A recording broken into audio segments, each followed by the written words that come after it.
Hello, dear friends. Today is January 29th, 2026, and this is an overview of the map of combat operations. At the current moment, minor changes have been recorded on the map, and important information has been received. The news concerns both the Belgorod region and the Kupiansk direction. Previously voiced statements by Valery Gerasimov are being partially confirmed. There are reports of the advancement of Russian units on the Kupiansk sector of the front. Additionally, information is emerging about a possible preparation for an invasion by the armed forces of Ukraine into the Belgorod region. There are also adjustments on the map, which we will analyze and examine in detail in this video material. Before proceeding to the main review, according to the already established tradition, I would like to sincerely ask you to support the channel by subscribing. Your subscription provides significant assistance to the development of the project. I thank everyone who has already joined, and we move on to the news. Today, for the first time since the beginning of the current year, an exchange of the bodies of the deceased between Russia and Ukraine is planned. At this moment, information has been received only about the fact of the exchange. Ukraine received the bodies of 1,000 of its military personnel, and Russia received 34 military personnel. So, over the past 24 hours, a notable breakthrough occurred, specifically by the fighters of the West Group on the difficult Kupiansk direction, which few expected. Simultaneously, objective control materials appeared from the Zaporizhia direction, where the Dnipro Group is operating. Let me remind you that in the previous episode, we discussed the statement about the capture of Novoyakovlevka. At that time, the capture of the settlement was announced, but confirming video materials were missing. Approximately 6 hours after recording the last review, such footage was obtained. It shows the presence of Russian units in the central part of Novoyakovlevka, as well as their positions in the northern part of the village. These materials provide grounds to assert that the settlement is indeed under the control of the Russian army. This means that the Russian command is gaining options for further advancement. However, the primary task remains reliable consolidation on the occupied lines. In particular, it is necessary to eliminate the so-called pocket east of Stepnohorsk, which is still not completely closed, and where Ukrainian units continue to hold positions in a number of fortified strongpoints. In addition, it is required to eliminate the pocket south of Pavlovka, at least by reaching the line of the road and establishing control along its border. In this way, it is planned to form a stable salient, relying on which it will be possible to continue the further offensive. In the perspective, it is planned to establish control over the two remaining settlements, Zapasne and Magdalinovka, so that the entire local rural agglomeration passes under unified control. After this, a choice of direction for further actions will appear, either a movement to the north toward Kamyshevaka or an advancement to the east toward Yurkovka. The paradox is that both options will lead to a similar result: the disruption of key logistical routes in the area of Orikhiv and the cutting of the Zaporizhia to Orikhiv highway. This will significantly complicate the position of the Ukrainian garrison in this area. A total cessation of supply will not occur, however, because a reserve route remains through Omelnik, but even it is under threat. The East Group is gradually reducing the distance to this direction. Although at the moment about 20 kilometers remain to Omelnik, if the current pace is maintained, the situation may change within a few months. Overall, the Dnipro Group is demonstrating signs of activation and continues to show steady advancement, which we note in almost every episode. Now let us move on to the events with which the review began, to the advancement on the Kupiansk direction. It occurred on an important sector north of Kupiansk, where the depth of the advancement was approximately 4.5 kilometers. Units advanced from the Plosky forest area to the settlement of Kutkivka, entered the village, pushed the Ukrainian forces out of its southern part, and approached the center. The significance of this advancement is determined not only by the impressive distance figure, but also by the fact that systematic work on securing the northern flank of Kupiansk is visible. It was previously emphasized repeatedly that the key factor in the struggle for the city is protected flanks and reliable logistics. Many current difficulties arose precisely because the battles for the city itself began before the issues of flank cover were fully resolved. At the moment, attempts are being made to correct this situation. Previously, advancement was recorded in the direction of Tishchenkovka. Now movement is observed north of Kutkivka. The main goal is to push the line of combat contact away from the Oskil River and form a wider and more stable bridgehead where infantry can be transferred and the presence of troops can be increased without serious difficulties. From the perspective of future possibilities, the settlement of Dolhenka, located on an elevation, is of particular importance. Without establishing control over this height, it will be extremely difficult to hold Kutkivka, because the enemy, being on the dominant heights, receives a tactical advantage over positions in the lowlands.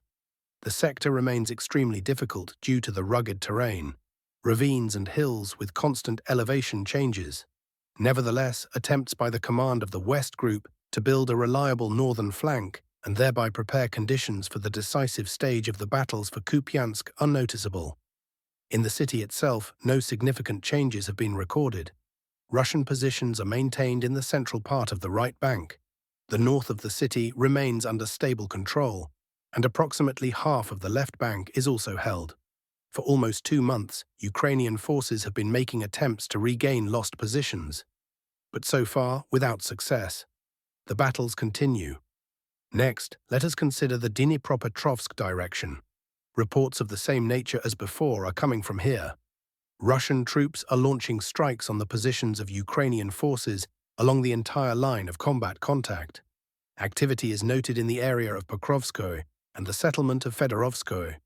At the same time, no confirmed advancement by either side has been recorded on this sector. It should be noted that Ukrainian units are also actively using first-person view drones, launching strikes on Russian positions and restraining the advancement of assault groups.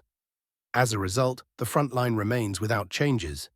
It is not excluded that offensive actions here have been temporarily suspended, and the main resources have been transferred to other directions. Moving to the Pokrovsk direction, it can be noted that mostly informational reports are being received without confirmed changes to the front line. Earlier, information appeared regarding the expansion of the control zone in the area of the settlement of Grishino. However, these data have not yet received confirmation and may turn out to be premature or unreliable. Previously applied changes to the map were subsequently confirmed. Also, video materials were previously published in which Russian military personnel were taken prisoner by Ukrainian forces. However, after that, practically no new information has been received from this sector.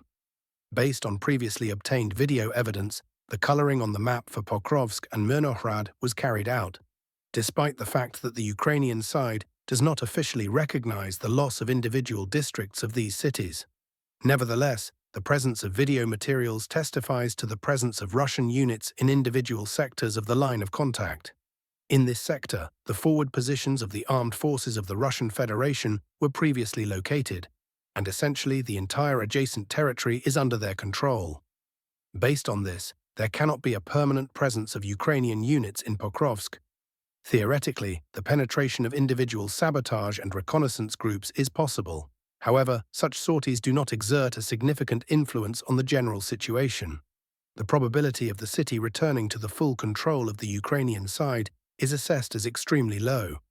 This is precisely why this entire zone on the map is marked in favor of the Russian army, despite the fact that the Ukrainian side does not officially recognize the loss of these territories. At the same time, reports are arriving about attempts by Russian units to exert pressure on the defensive lines of the Ukrainian forces north of the settlement of Udakne with the goal of expanding the control zone. However, unfavorable weather conditions are not yet conducive to active advancement, and no confirmed changes to the front line in this sector have been recorded. Meanwhile, individual pro-Russian sources report an expansion of the control zone, although reliable confirmations of these statements are not being received. Moreover, contradictory information is also appearing, stating that Ukrainian units are allegedly managing to push back Russian forces north of Udakne. However, this information also looks doubtful. Overall, the sector remains extremely controversial and is characterized by high uncertainty. The last confirmed information arrived from the direction of the settlement of Molodetska. At that time, Ukrainian forces undertook a counterattack in the direction of Udakne. Video materials were obtained in which Russian first-person view drones struck small assault groups advancing from the direction of Molodetska and Novopidorodne. After this, no new confirmed data from this direction has been received. which is why the situation is described in exactly this way at the current moment. Next, let us turn to the Dobropilya salient. As can be noticed, extensive work on correcting the map was carried out the day before. The salient was removed, and the previous marking, formerly colored in favor of the Ukrainian side, lost its relevance since Russian units are no longer recorded in that zone. As a result, additional changes were made, and individual sectors of the line of combat contact were partially recolored in favor of the Russian army. However, corrections have not yet been completed in all directions, as such work requires significant expenditures of time. Gradually, the map will be brought to a more accurate and understandable form. It is also planned to remove outdated tactical symbols that were previously important for recording strikes. Reports from the Ministry of Defense and statements by military personnel of both sides regarding control over settlements. At the current moment, these signs have lost practical significance, and after their removal, observation of the map will become more visual. Regarding the Dobropilya salient itself, according to available information, Russian units are conducting a cleanup of the settlement of Novye Donbas. A portion of Russian sources claims that it has already completely passed under Russian control, while some pro-Ukrainian sources state that only sabotage groups operated there, which were destroyed, and the settlement is allegedly completely controlled by Ukrainian forces. However, such statements are most likely informational in nature and do not correspond to reality, since video materials confirming the presence of Russian military personnel have been received repeatedly in the past. Apparently, at the present moment, the cleanup of the territory continues, while the presence of Ukrainian units may still remain in the western part of the settlement. This is exactly why final recoloring on the map has not yet been performed, similar to the situation in the area of Belitske. Confirmations of the absence of Russian forces in this settlement have also not yet been received. As soon as reliable information appears, corresponding changes will be made. Simultaneously, pressure from Russian units in the direction of the settlement of Dobropilya is being recorded. First-person view drones are being actively used against targets in the settlements of Volne, Stepi, Kucherev Yar, Toretske, Pavlovka, and Novopavlovka. Along the entire line of contact, drones are being used by both sides of the conflict. At the same time, no confirmed advancements have been noted at the current moment. Moving to the Konstantinovka direction, as of today, reports are arriving only about attempts by Russian units to advance toward the settlement of Berostok. On the map, unnecessary markings were removed, and an additional correction was made, as a result of which its current appearance reflects confirmed information in favor of the Russian side. It is also reported that small assault and sabotage groups are operating in the central part of Konstantinovka. According to available data, Russian units are moving between multi-story buildings, trying to remain less noticeable, identifying the positions of Ukrainian forces, after which strikes are delivered upon them using first-person view drones and artillery. A supposition exists that the advancement could have reached a certain part of the city.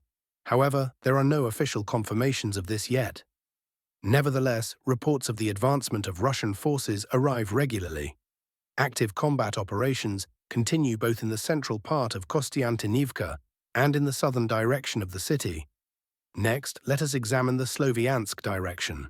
From here, both news reports and video materials from the forward positions of Russian units are arriving. According to information from Russian sources, one of the forward positions near the settlement of Sako-Ivantsety was subjected to shelling by Ukrainian forces. It is also reported that Russian units advanced in the Fedorovka to Sako-Ivantsety sector to a depth of up to 800 meters and established positional control over the Artyomovsk to Siversk highway. It should be noted that this highway was already previously under the control of the Russian side, and this information was confirmed. The situation in the areas of Vasyukivka and Bondane remained unconfirmed. Later, video material was obtained testifying to an attack by Russian infantry units in the direction of Nikiforivka, as a result of which an advancement of approximately 5 kilometers and the occupation of new positions were recorded. Based on these data, Bondan and Vasyukivka were marked on the map in favor of the Russian army. Official reports from the Ministry of Defense of Russia also arrived regarding the transition of these settlements to Russian control. However, at the same time, no direct video confirmations of the presence of Russian units directly inside these settlements have been recorded yet. The latest footage arrived from the area of Vasyukivka, where a strike by a first-person view drone was delivered against a Russian serviceman. After this, information from this sector practically stopped arriving. It is not excluded that only small assault or sabotage groups moved toward Nikiforivka, not exercising full control over Bondan and Vasyukivka. Nevertheless, given the presence of Russian positions in the immediate vicinity, Bondan is with high probability located either in the so-called grey zone or under Russian control, but not under the control of Ukrainian forces.